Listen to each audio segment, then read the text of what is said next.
إذا وقعت الواقعة ليس لوقعتها كاذبة خافضة رافعة.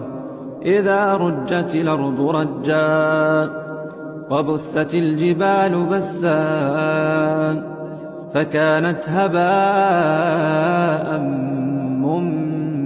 منبثا. وكنتم أزواجا ثلاثة فأصحاب الميمنة ما أصحاب الميمنة وأصحاب المشأمة ما أصحاب المشأمة. والسابقون السابقون أولئك المقربون في جنات النعيم.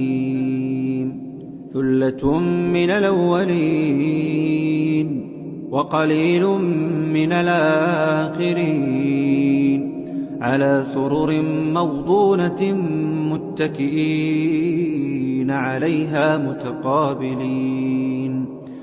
يطوف عليهم ولدان مخلدون بأكواب وأباريق وكأس من معين لا يصدعون عنها ولا ينزفون.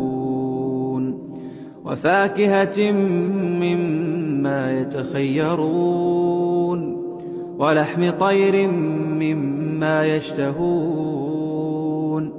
وحور عين كأمثال اللؤلؤ المكنون جزاء بما كانوا يعملون. لا يسمعون فيها لغوا ولا تاثيما إلا قيلا سلاما سلاما.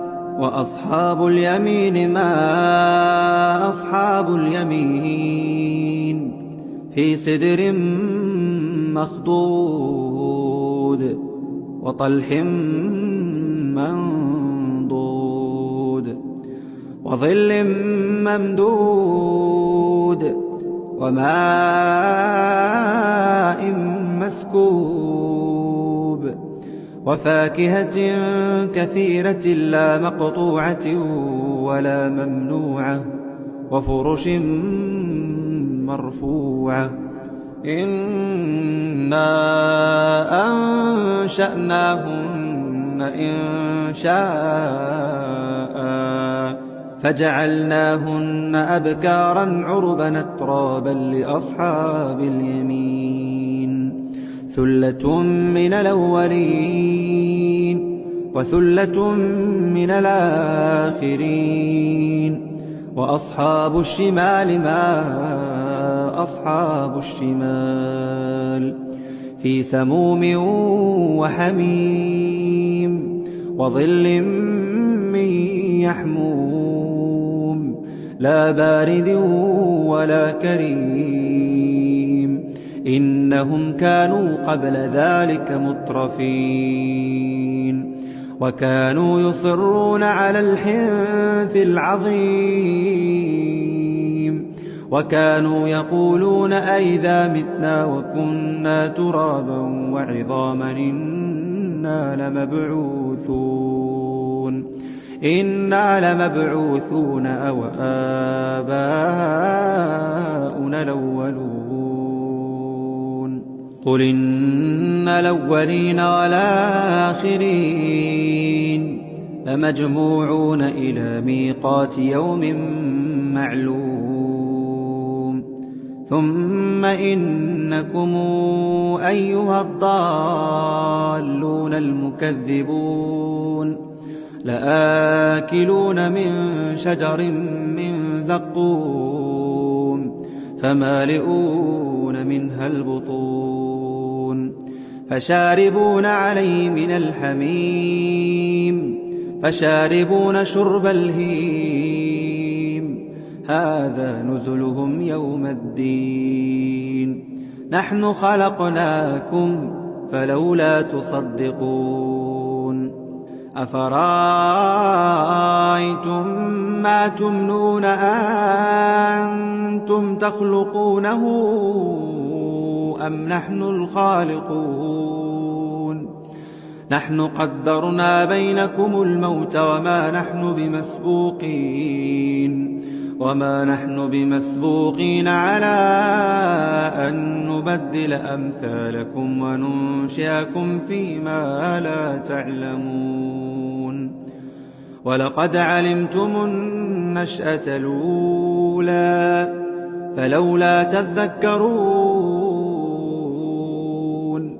أفرأيتم ما تحرثون أنتم تزرعونه أم نحن الزارعون لو نشاء لجعلناه حطاما فظلتم تفكهون إنا لمغرمون بل نحن محرومون أفرأيتم الماء الذي تشربون أنتم أنزلتموه من المزن أم نحن المنزلون لو نشاء جعلناه أجاجا فلولا تشكرون أفرأيتم النار التي تورون أنتم أنشأتم شجرتها أم نحن المنشئون نحن جعلناها تذكرة ومتاعا للمقوين فسبح باسم ربك العظيم فلا أقسم بمواقع النجوم وإنه لقسم لو تعلمون عظيم إنه لقرآن كريم في كتاب مكنون لا يمسه إلا المطهرون تنزيل من رب العالمين أفبهذا الحديث أنتم مدهنون وتجعلون رزقكم أنكم تكذبون فلولا إذا بلغت الحلقوم وأنتم حينئذ تنظرون ونحن أقرب إليه منكم ولكن لا تبصرون فلولا إن كنتم غير مدينين ترجعونها إن كنتم صادقين فأما إن كان من المقربين فروح وريحان وجنة نعيم وأما إن كان من أصحاب اليمين فسلام لك من أصحاب اليمين وأما إن كان من المكذبين الضالين فنزل من حميم وتصلية جحيم إن هذا لهو حق اليقين فسبح باسم ربك العظيم